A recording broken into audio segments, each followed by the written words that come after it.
Live from London, this is Global Business.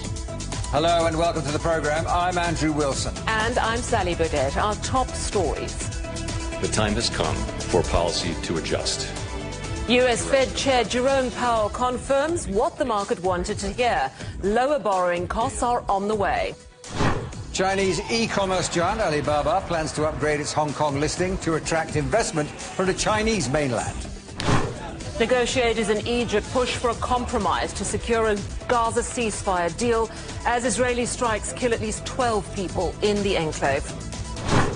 I accept your nomination to be president. Kamala Harris pledges to chart a new way forward as she accepts the Democratic nomination. The time has come for the United States Central Bank to change direction. Fed Reserve Chair Jerome Powell made the announcement in a highly anticipated speech during the Kansas City Fed's annual economic conference in Jackson Hole, Wyoming. The direction of travel is clear, and the timing and pace of rate cuts will depend on incoming data, the evolving outlook, and the balance of risks. We will do everything we can to support a strong labor market as we make further progress toward price stability. With an appropriate dialing back of policy restraint, there is good reason to think that the economy will get back to 2% inflation while maintaining a strong labor market. Talk to our correspondent John Terrett in New York. Hello, John. So, are the markets reading this as an absolute definite sign that cuts are on their way? Yep, an absolute definite sign that cuts are on their way. Listen, that was a very, very significant speech today. My goodness me.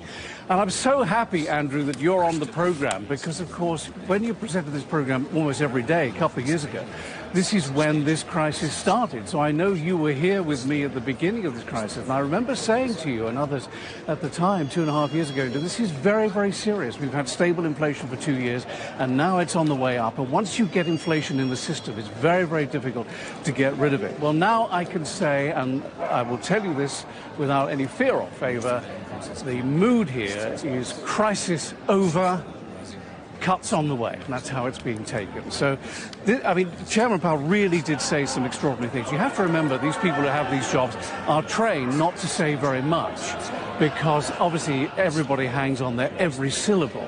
But here, this is really quite breathtaking. He said, as you heard in that clip there, it's time for a policy adjustment. So at the moment, they're putting up interest rates, so there's only one way that we can read that, and that's that they're coming down.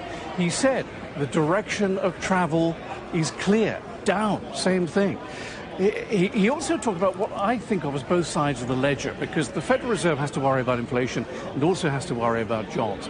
So they've been dealing with inflation for 2.5 years. Now the worry is they don't want to lose too many more jobs. They needed to lose some jobs to cool the economy, but they don't want to lose any more. And he actually said, we don't seek or welcome further labor cooling. He said, my confidence has grown that inflation is on a path to 2%. And he said, labor is now an unlikely source of inflation, that's wage inflation in particular. And he said, labor has cooled considerably. So he then went on to say that there's less of an upside to hiking interest rates to calm inflation and more of a downside to employment if we go on doing that. So really that's everything you need to know. An interest rate cut is coming. It will be on September the 18th when they have to make that decision. And Wall Street has already priced in 25 basis points. Now, it could be 50. It could be more. We don't know. We'll have to wait and see. A lot of people are talking about this here now. If it's 25, well, that is more or less what everybody's expecting. If it's 50 basis points, people will say, well, oh, gosh, do they know something that we don't know? Is the economy worse than we think it is? And all that kind of debate will go on.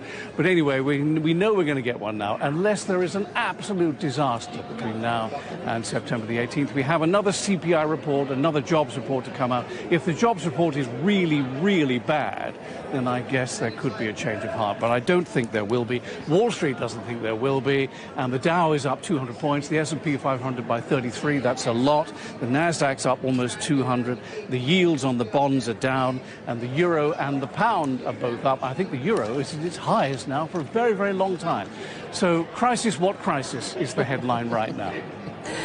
John, in other news, the UK pharmaceutical company AstraZeneca is threatening a move to the USA. What's going on? Interesting this, isn't it? Now, this is the old Pinken telling us this, the Financial Times newspaper, which, as you know, is pink. And basically, AstraZeneca was one of the major global producers of vaccines at the height of COVID. This is the kind of post-COVID story. If you remember, AstraZeneca teamed up with Oxford University, and the two of them made a very effective vaccine for people in the UK and in other parts of the world, but especially in the UK. And what happened, of course, during the old government, the Conservative government, which is now out of power, they promised AstraZeneca something like $90 million in state aid in order to go on producing the vaccines in the UK. And 40 million of that was for a new headquarters at Speak in Liverpool, which is where the airport is, up in the northwest of the United Kingdom. Well, now there's a new government, Labour government, and they're saying, oh, not so sure about the 90 million anymore, how about 40 million? And so they've been talking about it, and the talks have broken down, basically, between AstraZeneca and the new Labour administration in the United Kingdom.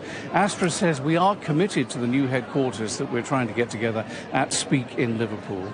But at the moment, we're not talking, and one of the things that they're thinking about, according to the FT, is to move vaccine production to the United States.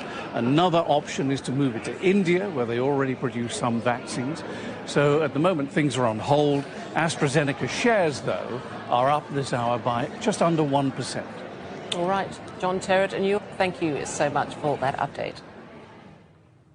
Chinese President Xi Jinping has called on China and Britain to remain firm as partners and strengthen dialogue and cooperation. Xi made the remarks during a phone call with UK Prime Minister Keir Starmer. He said China is ready to expand cooperation in fields such as finance, the green economy and artificial intelligence. Starmer's government said earlier that we'll review Britain's ties with China to understand and respond to the challenges and opportunities posed by Beijing. Some rail union leaders in Canada are resisting government plans for a back-to-work order in a dispute that threatens vital trade links with the US. Unions at the Canadian Pacific Kansas City Railway say they'll challenge the plans to refer their strike action to third-party mediators. Rival unions have agreed new terms with management in a pay dispute that has threatened to disrupt some of Canada's busiest freight routes to the US. Argentina's president says he will veto a pension reform bill passed by the Senate, a move that's likely to widen his rift with the opposition-controlled Congress. On Thursday, the Senate defied Javier Milei by agreeing to hike pensions in line with Argentina's triple-digit inflation. President Milei said the bill would destroy his government's economic program. Shares in Nestlé have tumbled following the abrupt departure of Chief Executive Mark Schneider. His unexpected exit has raised concern among investors about profitability at the world's largest food company. The 58-year-old German, the first company outsider to leave Nestlé in nearly a century, has been replaced by Nestlé veteran Laurent Fritz. Nepal has lifted its ban on the social media platform TikTok, less than a year after the video-sharing app was banned over concerns about social harmony. It comes after a new prime minister was sworn in following the collapse of the previous government. TikTok, which is owned by Beijing-based ByteDance, is reported to have reassured Nepalese authorities that it will abide by all local laws. Chinese e-commerce giant Alibaba plans to upgrade its Hong Kong listing to primary status, which will allow it to join a program that connects the Shanghai and Shenzhen bourses with the Hong Kong Stock Exchange. The manoeuvre, which takes effect on August 28th, is expected to attract billions of dollars in investment from the Chinese mainland. Alibaba's shares have underperformed compared to those of key rival Tencent amid competition and sluggish consumption. Well, Joshua Mahoney is Chief Market Analyst at Scope Markets and joins us now. Josh, good to talk to you. Thanks very much for joining us. This obviously primarily is about gaining access to more Chinese investors and Chinese investment, which does make sense. But is this a defensive move because of worries in New York, or more of a growth move? I would say a bit of both. It's interesting to note that a company that, if you look at it, you would say is synonymous with the Chinese economy, in fact, isn't one that is massively invested in within mainland China. Instead, this is a move to be able to open itself up to 220 million potential investors over on mainland China, as we see this Stock Connect program, which links up mainland Chinese markets with Hong Kong markets. That will be opened up when they gain this primary listing. So certainly this is a potential boost at a time when certainly US consumers and US investors are somewhat cautious about the Chinese economic prospects, but also the relationship between the US and China if Trump comes into power. I mean, is this a sign that Alibaba might be falling out of love with New York and bringing it all home?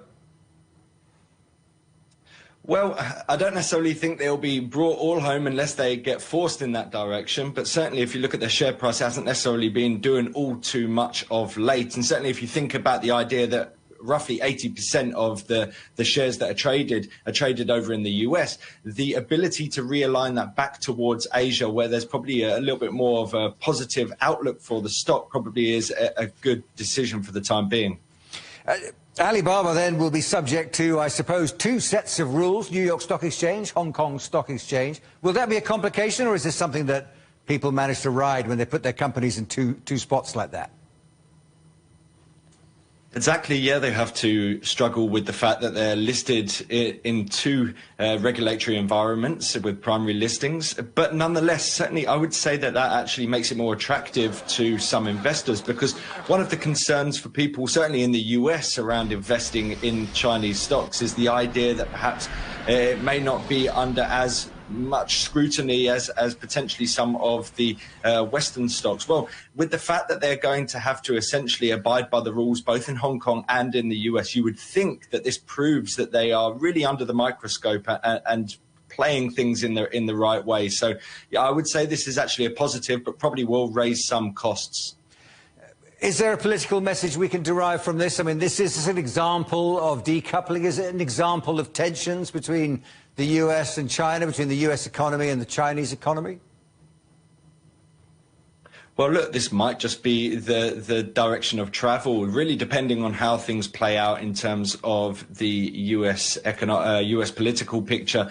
Certainly when it comes to Donald Trump, he has essentially outlined plans to whack significant tariffs on imports from China pretty much across the board, most notably within the likes of EV. Kamala Harris essentially has come out and said that she actually thinks that such tariffs are a tax on the US consumer. But at the same time, you know, under Biden, they haven't necessarily been perfect partners with China. So there's likely to be continued butting of heads. But certainly if we do see Trump come in, the potential for delisting for Chinese stocks, if this tit-for-tat trade war that happened in the past rears its head once again, that means that this move to sort of hedge themselves and move into Hong Kong with the primary listing could end up looking like a good decision if you fast forward in a year or so's time. Joshua Mahoney, pleasure talking to you. Thanks for your time. You're watching CGTN. Still ahead, in France, left-wing parties tell Emmanuel Macron they want to form the next government as the president searches for the next prime minister.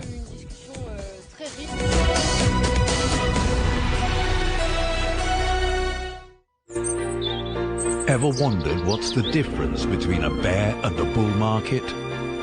Where are the cash cows? And who are the lame ducks? And what exactly are black swans? Grey rhinos? And unicorn companies? Make sense of it all with global business, only on CGTN. I think it should be more global cooperation. I would like to hear more the voice of the developing countries. Globalization has lifted more than 1 billion people out of poverty. The green transition has to happen. It's a necessity. Well, China and the United States are important powers in the world. What unites us is much more than what divides us. And I believe China is committed to this agenda. Join me, Juliet Mann, to set the agenda at these times every weekend on CGTN.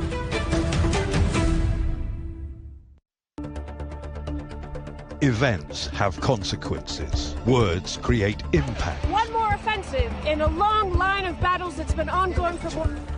Just got to be careful here with some gunshots. Excuse us. The world today matters for your world tomorrow. The number of casualties is growing quickly. Why? This is one of the hardest hit towns in the region. The world today, every day on CGTN.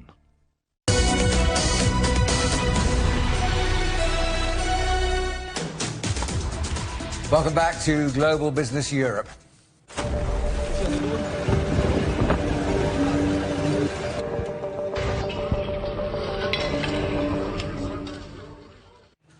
Negotiators in the Egyptian capital are pushing for a compromise to end more than 10 months of fighting between Israel and Hamas. Egyptian sources say the Cairo talks aim to bridge gaps over security on the Egypt-Gaza border and secure the release of hostages. Israeli Prime Minister Benjamin Netanyahu says IDF troops will continue to control all corridors along the Gaza border. Let's take a closer look at the main sticking point in these ceasefire talks, and that's the disagreement over who controls two small strips of land, so-called corridors in Gaza. Now, the Philadelphia corridor is a narrow buffer zone between Gaza and Egypt. It runs 14 kilometers along the Gaza side of the border, and it includes the Rafah crossing. Now, until May, the Rafah crossing was Gaza's only outlet to the outside world, not controlled by Israel. The east-west Netzarim border, or corridor rather, bisects Gaza and allows the Israeli military to control the strip. It runs 6 kilometers between Israel and the sea, just south of Gaza City, and it severs the territory's largest metropolitan area. Hamas says there will be no deal without a full Israeli withdrawal from both corridors. Now let's get the picture from Israel with our Tel Aviv correspondent, Jonathan Regev. Jonathan, good to talk to you.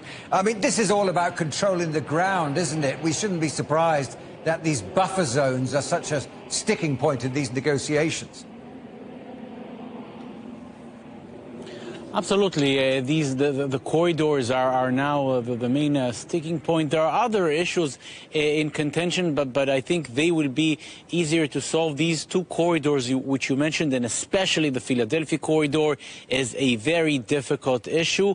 The Philadelphia corridor, as you mentioned, separates the Gaza Strip from Egypt. And according to Israeli sources, a huge amount of ammunition and weapons were smuggled into Gaza from Egypt through that corridor, sometime above the ground, but mostly under the ground. We know that under the Philadelphia corridor there are tunnels big enough that trucks can drive in. And while Israel did not make it public, there's a lot of criticism here on the Egyptians, saying that Egypt simply did not do enough to stop that smuggling. And of course, Prime Minister Benjamin Netanyahu says that the only way to make sure that the smuggling of weapons maybe is not completely stopped but reduced dramatically is with Israeli boots on the ground. And Netanyahu has been quoted again and again as saying that Israel will not give up, at least for the time being, the control of the Philadelphia corridor. There have been plenty of creative ideas coming by the Americans, perhaps an international presence there, perhaps sensors, perhaps a lot of technological equipment. For all of that, Israel is saying no. The only way, according to Prime Minister Benjamin Netanyahu, to prevent as much as possible from the smuggling is through Israeli presence. And that is why the Philadelphia corridor is a very difficult point in the negotiations between Israel and Hamas, and also between Israel and Egypt, because the Egyptians also do not want to see that Israeli presence inside the Gaza Strip, right on the border. That is one issue. The second one, the Netzarim corridor, through which Israel wants to prevent the movement of militants from one part of the Strip to another, mainly from the south to the north. It seems that in the north, in Gaza City itself, and in places in the northern Gaza Strip, villages such as Bet Laya, Bet Hanun, Israel has quite a lot of control. Israel has been able to dismantle most of the militant presence, but in the south this is not the case, and what Israel is hoping to prevent is the movement of militants from south to north. That is why Israel wants to keep control of the Netzarim corridor. We've heard the the communication advisor for the National Security Council in the United States, John Kirby, saying that in the negotiations which now took place in Cairo, there has been progress. What is that progress? He did not detail. I think if Israel would perhaps compromise on something, it could perhaps be the Netzarim corridor, on the Philadelphia corridor. As it now seems, no compromise whatsoever by Israel. And of course, that would put the other side in a problem, because Hamas says if Israel is present in the Philadelphia corridor, no deal as far as they're concerned. Jonathan, thanks very much. Jonathan Regev there. 12 people are reported to have been killed in the latest Israeli strikes on Gaza. Meanwhile, the United Nations says it's rolling out plans for the mass polio vaccination of Gazan children, despite the ongoing violence. CGTN's Akram Al-Satari is in Gaza. Well, the latest is that they have already identified at least one polio virus case in the Gaza Strip, which is also indicative of the fact that the outbreak might be imminent and the risk to the life of the children might be very realistic given the development and given the nature of that virus. According to the catastrophic situation that we have been living, the children have been bearing the brunt of the ongoing atrocities. The children have been displaced. The children make up around 1/2 of the Palestinian population in the Gaza Strip. 460 children are at the age where they are susceptible to that polio virus. If the UNRWA failed to organize that mass vaccination campaign, that means more children are susceptible to death and more of them are going to suffer because of that infection. The children have been living also in an environment that have been extremely lacking when it comes to the personal hygiene, when it comes to the food needs and nutrition needs, and also when it comes to the other public health risks and stressors the children and their families have been facing. So death is chasing the children, if not under the rubble of the homes that are targeted while they are staying inside them. It is by the risk of being exposed to this polio virus, while also the hepatitis A is a disease that has been widespread infection in the Gaza Strip. Around 1 million Gazans, adults and children, have been affected by that hepatitis A. So there are many diseases that are threatening the safety and the life of the Palestinians. And if nothing has been done, I think there would be another failure from the international community to protect the Palestinians and to keep them, I would say, safe, not healthy. Indian Prime Minister Narendra Modi says he's ready to play a personal role as a friend to bring peace to the Russia-Ukraine conflict. During a visit to Kiev, the Indian leader told President Volodymyr Zelensky that both sides should sit together and find a way out of the conflict. Modi's visit marks the first trip by an Indian Prime Minister since Ukraine gained independence from the Soviet Union in 1991. Vladimir Putin has planned his response to Ukraine's Kursk incursion. Those involved will be severely punished. Now, that's according to the Russian ambassador to the US, who spoke after the president's meeting with senior officials on Thursday. Moscow has accused Kyiv of carrying out an act of nuclear terrorism by trying to attack the nuclear power station in Kursk overnight. The left-wing parties in France have told Emmanuel Macron that they want to form the next government. The president's been holding a series of meetings in the hunt for the next prime minister. France has been in a state of political deadlock since the beginning of July, when the legislative election failed to produce a majority for any one party. Ross Cullen reports from Paris. 7 weeks on after the inconclusive election resulted in a hung parliament, France still has no new government. The previous administration has remained in post for now, including Prime Minister Gabriel Attal, but only in a caretaker role. The left-wing alliance, the New Popular Front, which won the greatest number of seats in the election, has criticised the president for what it says is procrastination and a grave and damaging inaction. Well, on Friday, Emmanuel Macron acted, summoning party leaders to the Élysée Palace for talks. The left wing had proposed 37-year-old Lucie Castet, a civil servant, to be Prime Minister, but Emmanuel Macron has so far refused to appoint her to the role. It does mean that France could be headed for uncharted territory, with opposition parties potentially coming together to form a grand coalition in government. Now, Friday is just the first day of scheduled talks. On Monday, Emmanuel Macron will be hosting the far-right national rally at the Élysée Palace, with party leader Jordan Bardella and party heavyweight Marine Le Pen expected to meet the president. They were the favourites to win the election, but they ended up falling just short. Despite that, the National Rally are the largest single party in Parliament. However, it does seem hard to envisage the left-wing alliance or Emmanuel Macron's centrists agreeing to work alongside the Nationalist Populist Party in a coalition government. Ross Cullen, CGTN, Paris. You're watching CGTN. Still to come, in the wake of anti-immigration riots, the United Nations tells the UK to crack down on racist hate speech.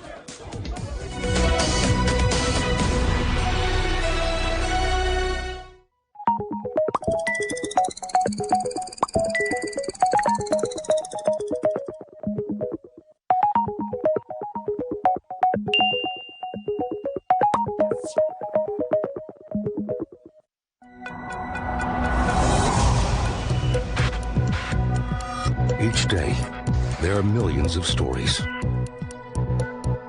Each one can open new perspectives, new possibilities.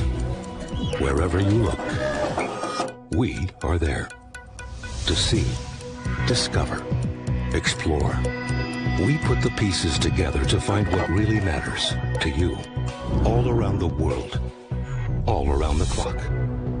Our reporters are at home across the globe. From our headquarters in Beijing and production centers in Washington, Nairobi, and London, China Global Television Network. Stories from across the globe, reaching people across the globe. CGTN. See the difference. What do we mean when we talk about the difference? Brazen acts. The difference is in the detail, in the background, Defense ministers from the wider angle and perspective of every story. Wherever the story may be. CGTN. See the difference.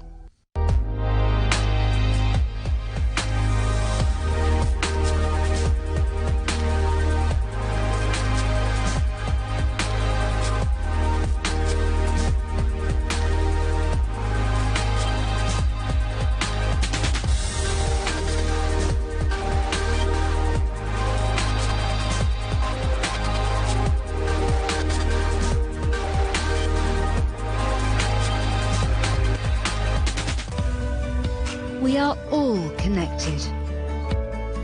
Across borders, across continents, connected by ideas, a shared humanity. Stay connected.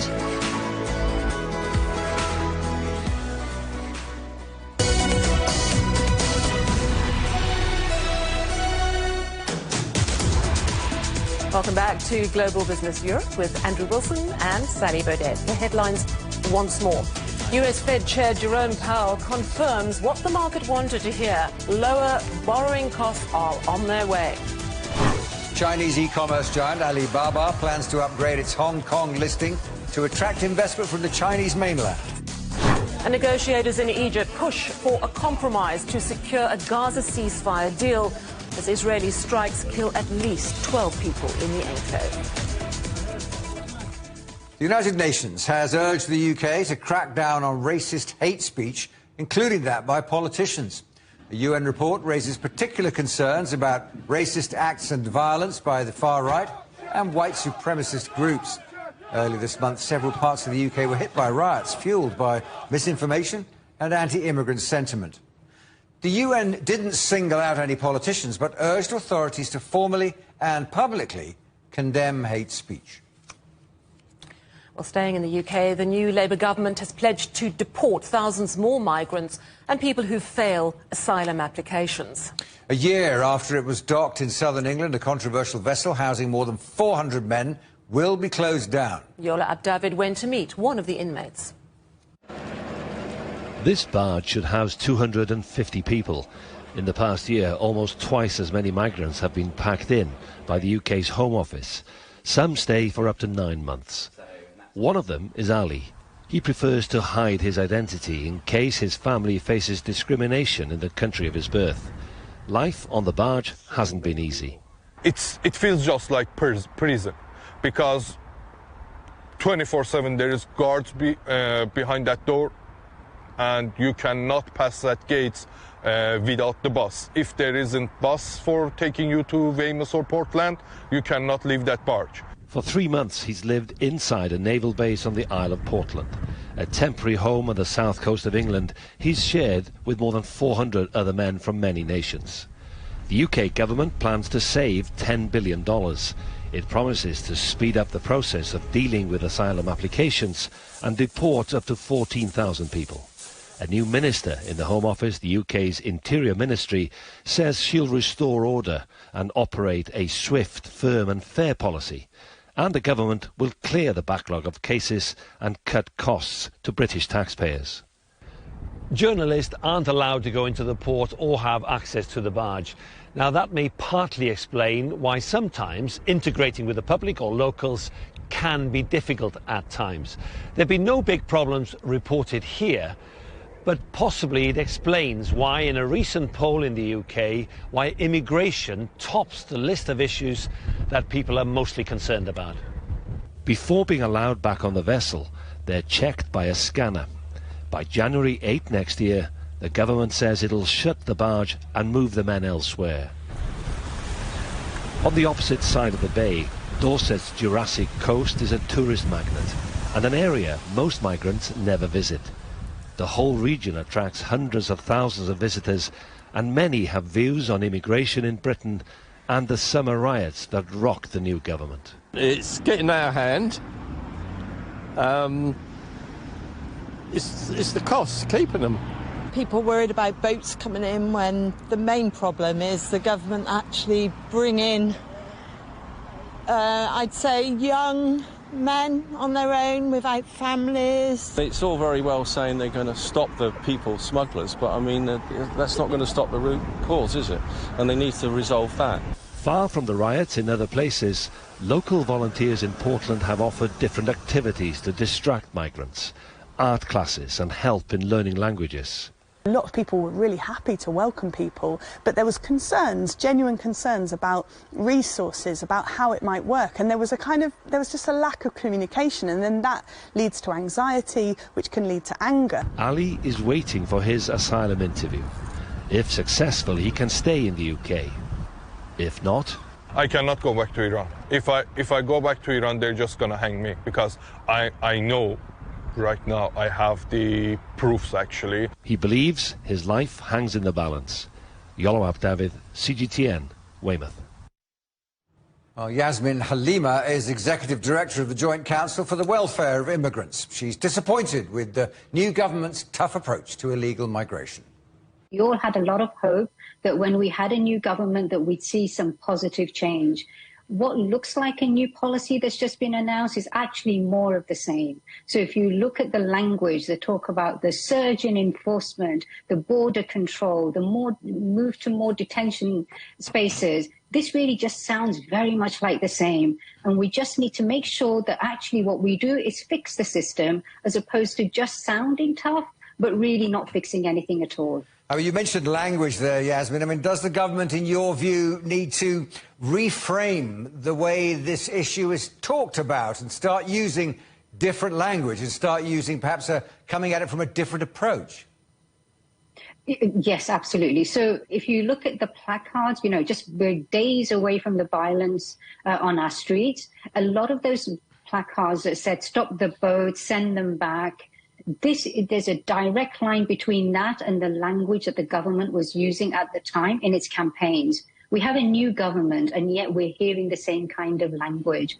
And all that does, it just stokes up anger, stokes up all that divisive rhetoric, and it plays into the hands of the far right, when really we should be looking at the issues. We really should be trying to resolve this. And we know what to do, Andrew, to fix some of this. But what is it that makes this so dangerous for politicians? Why is this such a difficult nettle to grasp? What's the downside? What is it that this new administration in Downing Street is worried about that prevents it from speaking plainly about the issue of immigration and looking again at the figures and what they imply? Sure. So there are two things. One is what the government did do right is when all that violence, outpouring happened on our streets, they came out directly, spoke to the communities. I mean, look, it wasn't lost on me. It wouldn't have been lost on Muslim communities and minority communities that the Prime Minister spoke directly and said, this kind of behaviour is not acceptable and the communities would be protected. That was so important. So what we were hoping was for something a little different. Instead, what we found is that there's still more investment in border control than there is in rebuilding those communities. Who has to pay for those businesses that were destroyed, the mosques, the libraries, the citizens' advice bureaus? Before the cement in rebuilding that has even dried, we now have this kind of language. So we really should be very careful. In terms of what they can do, this government has shown us that they can be tough when it comes to law and order. They now need to show us that they can listen and learn. Moving to the United States, Vice President Kamala Harris has addressed the final night of the Democratic National Convention in Chicago.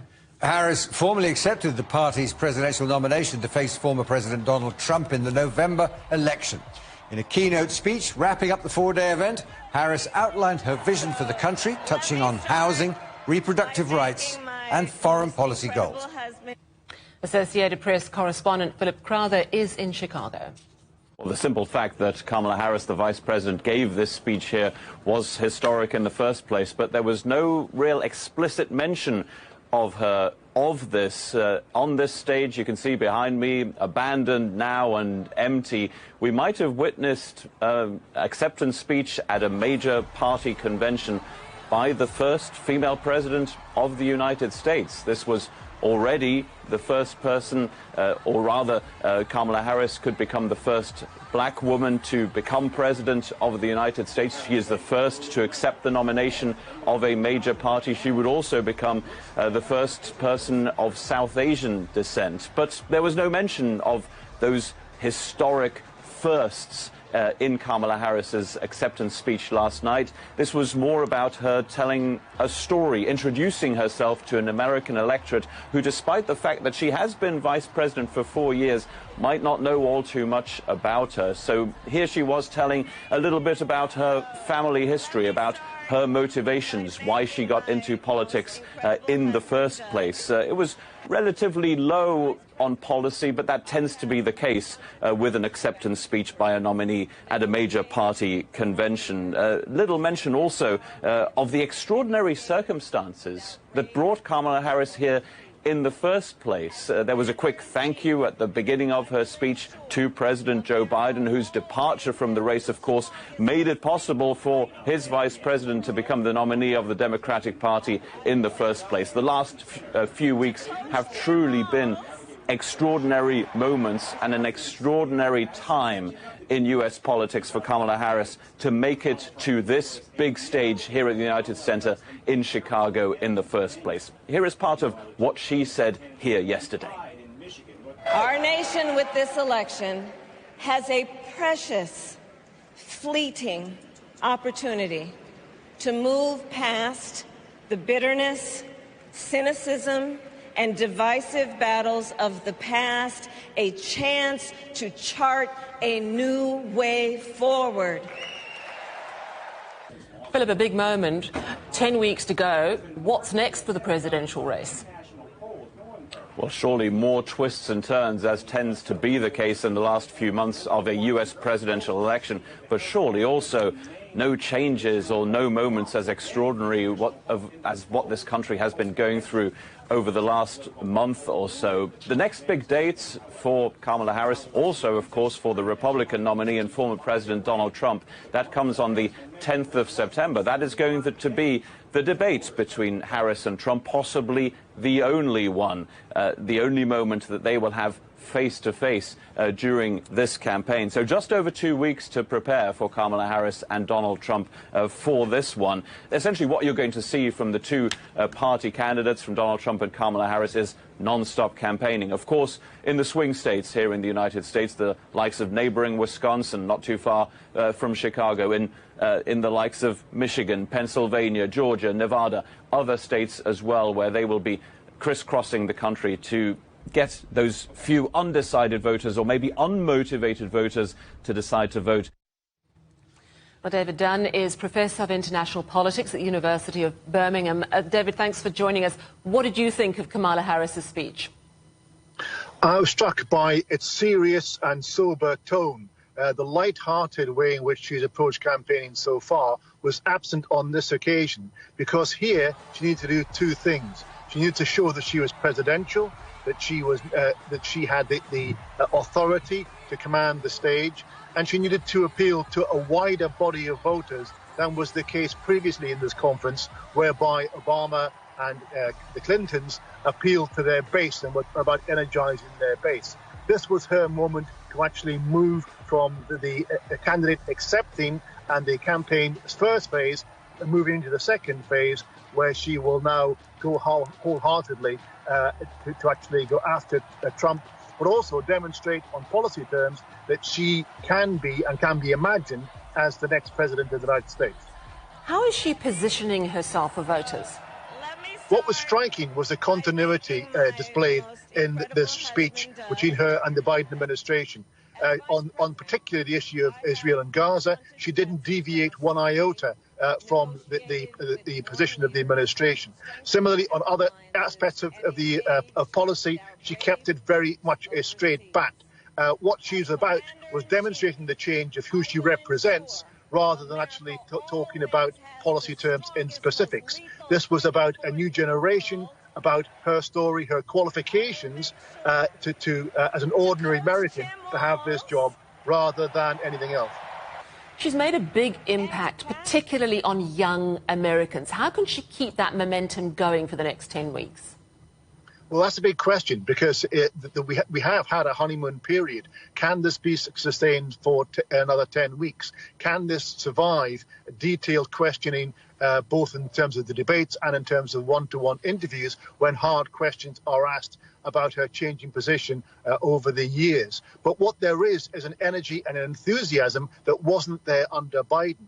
And what there is now is a energized grassroots organization and a huge amount, almost billions of dollars of money that have been pledged to her to actually spend getting adverts out there, getting the message out there, getting the ground operation animated in a way that gets the vote out. Because the voting starts really in the middle of next month and rolls forward postally towards that November date. So that the electoral process really isn't just one day, it's ongoing, and they will be trying to keep the momentum going for that purpose. September the 10th is the big debate between her and Trump. What does she need to look out for coming from Trump's side?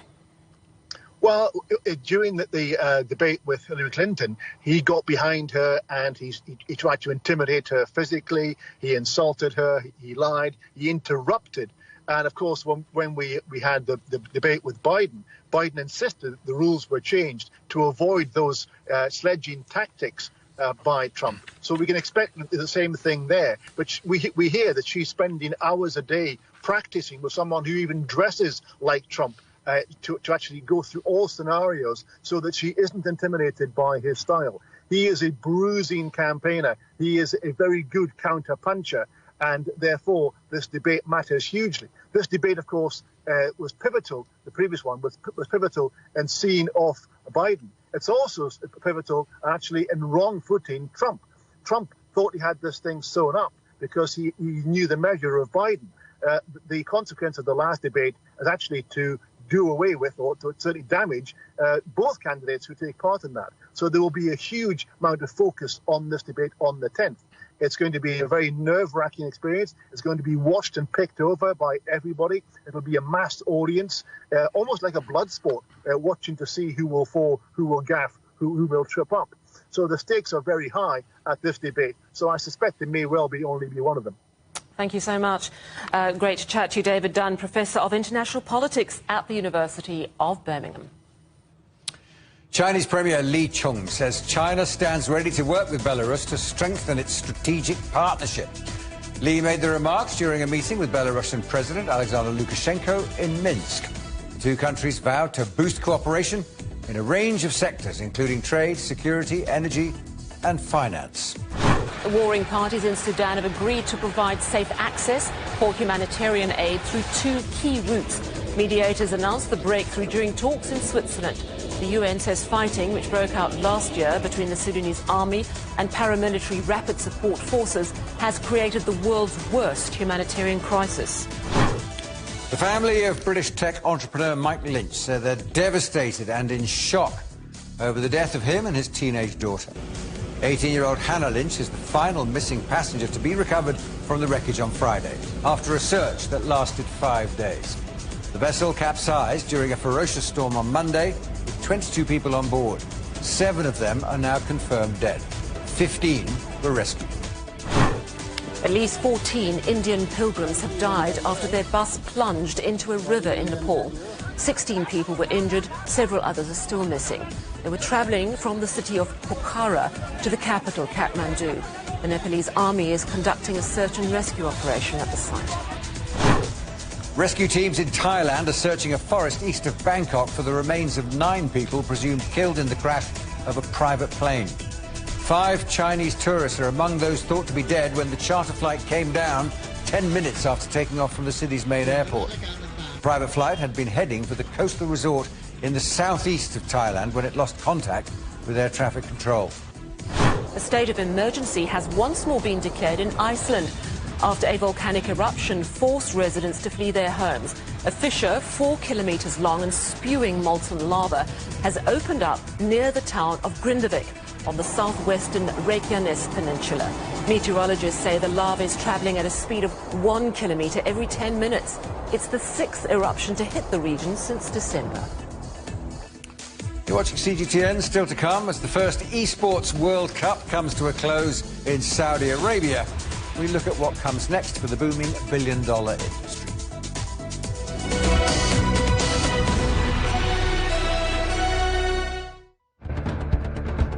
Events have consequences. Words create impact. Unprecedented scenes that we saw. The clean-up operation is now well and truly underway.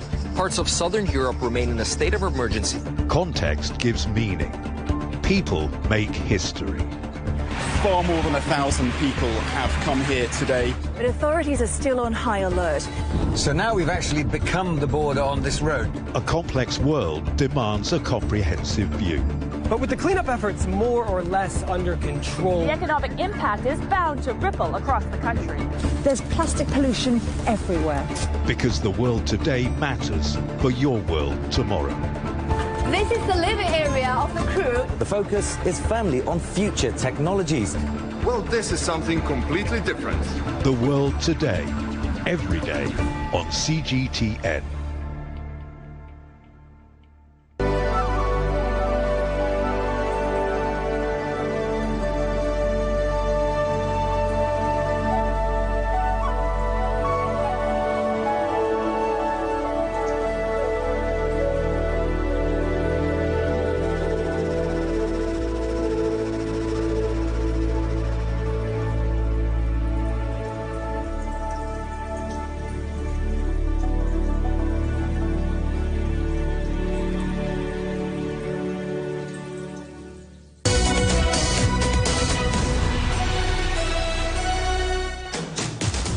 Welcome back. The inaugural Esports World Cup is coming to a close in Saudi Arabia. The event has brought together gamers, publishers and fans from across the world for an 8-week bonanza in Riyadh. CGTN's Juliet Mann has been looking at the figures behind the boom in the e-gaming industry. Esports, short for electronic sports, is competitive video gaming. It's a lucrative industry worth $2.4 billion annually and is expected to grow 20% each year to be worth $10 billion by 2032. Big brand names driving the market include Twitch Interactive, Activision Blizzard and the world's biggest gaming company, China's Tencent. Indeed, China has the world's largest esports market by revenue, plus a massive fan base, big investments and a strong professional league. The Chinese market generated $445 million in 2022, 64.8% of the Asian esports market, and is expected to continue to grow to more than $600 million by 2028. In Asia, esports are already seen as sport, with little distinction made between a tennis star and an e-athlete. On a global scale, the sector's profile and recognition is increasing, with inclusion in international events like the Asian Games. And just before the Paris Games, it was confirmed that in 2025, esports will be the latest entrant to the Olympic stable. The first Olympic esports games will happen in Saudi Arabia next year. Juliet's also been speaking to some of the esports industry's most influential figures, among them Ralph Reichart, CEO of the upcoming Esports World Cup, and Mario Ho, co-founder and CEO of gaming giant the NIP Group. Is a global phenomenon because video games are everywhere. Where people are playing video games, people are competing in esports, and that has been different in the past, where actually, if you look at it, consoles and PCs were part of the richer regions in the world. Mobile phones and mobile games have completely changed that. So if you would have asked me 10 years ago, it would be the US, Korea, Europe would be the leading markets. Nowadays, it's probably more China, Indonesia, Malaysia, and a lot of the southeastern markets, and even the African markets are catching up. As a Chinese national, I'm very proud whenever I read headlines about us being the first Chinese listed esports company. But truthfully, we are a very, very globalized platform. We're operational in 3 different continents. We're expanding our businesses to Abu Dhabi, in the UAE. So in terms of the ability to actually discover esport opportunities and to create synergies across different regions, we're the first one and the most capable in terms of that. And the second thing is, we are not just an esports team. Now, of course, the esports teams that we own and operate are our crown jewels. It's what people have known us for many, many years. However, we're now a group. We're an esports group, meaning we have multiple different business ventures. We have different business lines. We have different revenue streams. We don't just do teams anymore. We're able to monetize on so many more things. We're now in the events production business. We have our own Esports Live Nation comparison. We are one of the largest esports talent management groups in the world. In that case, it's almost like an esports IMG. Now we're venturing off into esports education, esports hotels. We're also going to go big into game publishing as well, moving upstream into the game publishing world. So essentially what makes us different from all of our peers is our ability to discover and operate on so many different revenue streams so quickly over the last few years and so well. I think back in 2022 already, we were able to cross the break-even point and was non-GAAP profitable. And in 2024, we're looking to reach that mark again. But I think starting 2025, that's going to be a very, very big year for us. We're going big into the game publishing world. So with those revenue streams coming in, I think 2025 will be a very, very positive year in terms of making money for us. And you can see more of that interview on the agenda with Juliet Mann this weekend, right here on CGTN. Now, a week after the Paris 2024 Olympics, one of the heroes from the Paris Games of 1924 is being remembered. Scottish runner Eric Liddell's win in the 400 metres was immortalised in the Oscar-winning film Chariots of Fire. But as well as being a British sporting icon, the athlete is also revered in China, where he worked as a missionary. Rahul Patak has it more. An Olympic champion who put his beliefs and sense of duty ahead of winning medals. Eric Liddell won 400-metre gold at the Paris Games in 1924. This after he refused to compete in his main event, the 100 metres, because the Sunday race time conflicted with his Christian beliefs. After that victory in Paris, Liddell, who had also played rugby for Scotland, gave up a life of celebrity to return to the country where he'd been born, China. There he worked as a high school chemistry teacher while sharing his passion for sport with young and old. Refusing to leave the country following the Japanese invasion, Liddell worked tirelessly to help the sick and injured before being captured and dying in an internment camp near the city of Weifang in 1945. Now the authorities there have marked the 100th anniversary of his sporting triumph by presenting a memorial image to the Eric Liddell community in Edinburgh. The charity and community hub supports those living with dementia and their carers. our charity carries his name because the values that we have and what we try to do are similar to his. He aimed to help and support Chinese people when he was in the country, values of integrity, values of passion and values of compassion. So we hope and we work very hard to ensure that everything we do carries those values. He gave up his own career to help others, whether it be the Chinese or when he was in this country he would have done the same. And so I think it's good that people can remember that he was somebody who shunned the limelight and wanted to do good for others. Liddell's story and spirit have been remembered by both the British and Chinese people. People in Tianjin still use the Minwan Stadium, which he helped build in 1926. A sports ground and memorial sculpture have also been established in Weifang. His story is exhibited at both the Scottish Parliament in Edinburgh and in Tianjin, and his spirit will continue to inspire both nations. Rahul Pathak, CGTN, London. And finally, a double dose of panda charm. Berlin Zoo has welcomed a set of twin cubs born to the zoo's 11-year-old resident, Meng Meng. The cubs, who are around 14 centimetres long, were born only 11 days after an ultrasound confirmed that she was expecting. The gender of the cubs has not yet been determined. Meng Meng, who's been a star attraction in the German capital since her arrival 7 years ago, previously delivered her first twins, Pitt and Paul, 5 years ago. Quick check on the headlines. That's it for Grover's Business Europe. Thanks for watching. More on all our stories at europe.cgtn.com, and do follow CGTN Europe on Facebook and Instagram and TikTok. And, of course, you can go to CGTN Europe's channel on the Telegram app or scan the QR code on the screen to get stories and updates sent direct to your phone. Coming up next on CGTN Africa Live. We'll see you again tomorrow, same time, same place. From all of us here in London, goodbye.